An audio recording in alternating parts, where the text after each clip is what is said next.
ନମସ୍କାର। କେମିତି ଅଛନ୍ତି ସମସ୍ତେ? ଆଉ ସବୁ ଭଲ ତ? ଗୋଟେ କଥା କୁହନ୍ତୁ, ବର୍ଷା କେମିତି ଲାଗୁଛି?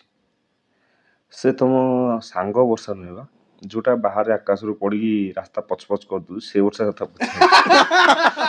ଆମ ଓଡ଼ିଶାରେ ବର୍ଷା ଦିନ ମାନେ କେବଳ ପାଣି କାଦୁଅ ନୁହେଁ, ଏଇଟା ଗୋଟେ ଅଭିଜ୍ଞତା ମାନେ ଏକ୍ସପିରିଏନ୍ସ, ଗୋଟେ ପୁରା ଫିଲ୍ମ ବଟ୍ ଗୋଟେ ଜିନିଷ ଅଛି, ଭାବିବା ଆଉ ହବା ଭିତରେ ବହୁତ ଫରକ ଅଛି। ଏମିତି ମୌସୁମୀ ଆସିବା ପୂର୍ବରୁ ଆମେ ସବୁ କେତେ ଖୁସି ହଉ, ଏ ଚା ପିଇବୁ, ପକୁଡ଼ି ଖାଇବୁ, ଛଣାଣି ଖାଇବୁ, ବରା ତରକାରୀ ଖାଇବୁ, ଭାବୁ ହିରୋ ଭଳି ଲାଗିବ।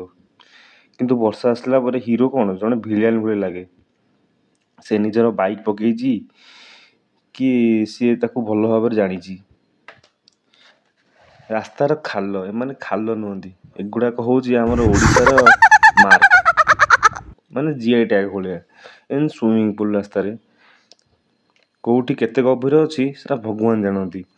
ସକାଳୁ ଉଠି ଅଫିସ୍ ଗଲାବେଳେ ଲୋକ ଟୋଟାଲ୍ କନଫ୍ୟୁଜ୍ ହୁଅନ୍ତି କି ବୋଟ୍ ବାହାର କରିବେ ନା ବାଇକ୍, କିଛି କହି ହେଉନି।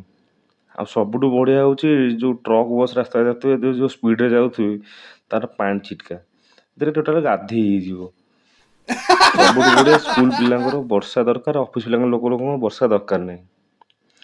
ଦୁଇ ଜଣ ଯାକ ଭଗବାନ ଡାକନ୍ତି, ଭଗବାନ ଟୋଟାଲ୍ କନଫ୍ୟୁଜ୍। ସେ କ'ଣ କରିବେ ନା ଝିପଝିପି ବର୍ଷା କଲେ, ଦୁଇ ଜଣ ଯାକ ବାଧ୍ୟ ହେଇକି ବାହାରିକି ଗଲେ, ଓଦା ହେଇକି ଦୁଇ ଜଣ ଯାକ ଯିବେ।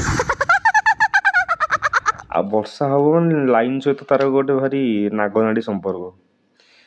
ବର୍ଷା ହବ ଆଉ ଲାଇନ୍ ନ ଯିବ, ଏମିତି ହେଇପାରିବ? ବର୍ଷା ଆସିବ, ହବ, ଛାଡ଼ିବାର ଠିକ୍ 20 ମିନିଟ୍ ପୂର୍ବରୁ ଲାଇନ୍ଟା କଟିଯିବ। ଆଉ ଏମିତି ଯିବ ଆଉ ଫେରିବାର ନାଁ ଧରିବନି। ସେ ବର୍ଷା ଯାଇ ମାଟି ଶୁଖି ଗରମ ଲାଗିବଣି ପଛେ, ବର୍ଷା ଲାଇନ୍ ଆସିବାର ନାଁ ଧରିବନି।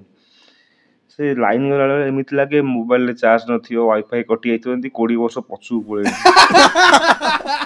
ଆଉ ତମେମାନେ ଜାଣିଥିବ, ଅଟୋ ରିକ୍ସାର ରାଇଡ୍ ବର୍ଷା ଦିନରେ ସେ ଗୋଟେ ଅଲଗା ଏକ୍ସପିରିଏନ୍ସ। ଗୋଟେ ଲୋକ ଥରେ ଆଉଟ୍ ଅଫ୍ ଷ୍ଟେଟ୍ରୁ ବାହାରକୁ ଆସିଥିଲା, ଓଡ଼ିଶା ବୁଲିବାକୁ ଆସିଥିଲା। ସେ ଅଟୋ ଷ୍ଟାଣ୍ଡରୁ ଗୋଟେ ଅଟୋ ନେଲା, ଆଉ ପାଣି ଭିତରେ ଅଟୋଲା ତାକୁ ଏମିତି ଚଲେଇଛି, ତାକୁ ଲାଗିଲା ଏମିତି ଏଇଟା ଗୋଟେ ଆଡ଼ଭେଞ୍ଚର ରାଇଡ୍। ନ୍ୟାସନାଲ୍ ଜିଓଗ୍ରାଫିରେ ଗୋଟେ ସୁଟିଂ ଚାଲିଲା ଭଳିଆ ଲାଗିଲା। ସେ ପହଞ୍ଚିଲା, ତାପରେ ତାକୁ ଏକ୍ସଟ୍ରା 50 ଟଙ୍କା ଚାର୍ଜ କଲା। ସେ ପଚାରିଲା, କ'ଣ ପାଇଁ ଏକ୍ସଟ୍ରା 50 ଟଙ୍କା ଚାର୍ଜ କରୁଛ? ନା ଏଇଟା ଲକ୍ଜରୀ ୟାଚ୍ ତ, ମାନେ ଲକ୍ଜରୀ ଜାହାଜରେ ତୁମେ ରାଇଡ୍ କଲ ତ ଡିପ୍ ସି ଟୁର୍ରେ ତୁମକୁ ଓଭର ପ୍ରାଇସ୍ ଥାଏ। ଏମିତି ହେଉଛି କଥା। ଆଉ ଆଜିକାଲିର ପିଲାଙ୍କ ଫ୍ୟାସନ୍ କ୍ରକ୍ସ, ତୁମେ ସମସ୍ତେ ଦେଖିଥିବ, ପିଲାମାନେ ସବୁ ଆଜିକାଲି କ୍ରକ୍ସ ପିନ୍ଧି ପାରୁଛନ୍ତି ବର୍ଷା ଦିନରେ। ବର୍ଷା ଦିନ କ୍ରକ୍ସର ରିଲେସନ୍ ସିଏ ଗୋଟେ ନିଆରା ରିଲେସନ୍। ଆଉ ସବୁଠୁ ବେଷ୍ଟ ହେଉଛି ମୋବାଇଲ୍ ଆପ୍ରେ ୱେଦର୍ ଆଉ ମେସେଜ୍ ଯେଉଁ ଆସୁଛି ମୋବାଇଲ୍ କି, ମାନେ ଏଇ ଦିନରେ ବର୍ଷା ହେବ, ଏତିକି ସମୟ ବର୍ଷା ହେବ, ବଜ୍ରପାତ। ସେଇ ଆପ୍ସର ନୋଟିଫିକେସନ୍ ଆଉ ମେସେଜ୍ର ହେଉଛି ଗୋଟେ ଏମିତି ସ୍ପେସିଫିକ୍ ରିଲେସନ୍ ଅଛି, ସେମାନେ ଯେତେବେଳେ ମେସେଜ୍ ଦିଅନ୍ତି ସେତେବେଳେ ହିଁ ବର୍ଷା ହୁଏନି, ତାପରେ କି ପୂର୍ବରୁ ବର୍ଷା ହିଁ ଥିବ। ସେ ଯାହା ବି ହଉ, ଏମିତି ଚାଲିଥିବ, କିନ୍ତୁ ଖରା ଗରମରୁ ତ ରାହତ ମିଳିଲା, ଏଇଟା ତ ଠିକ୍ କଥା। କିନ୍ତୁ ସାଙ୍ଗରେ ରାସ୍ତାରେ ଆଡ଼ଭେଞ୍ଚର ବି ଭରପୁର ମିଳେ। ଆଉ ବର୍ଷା ଦିନଟା ହେଉଛି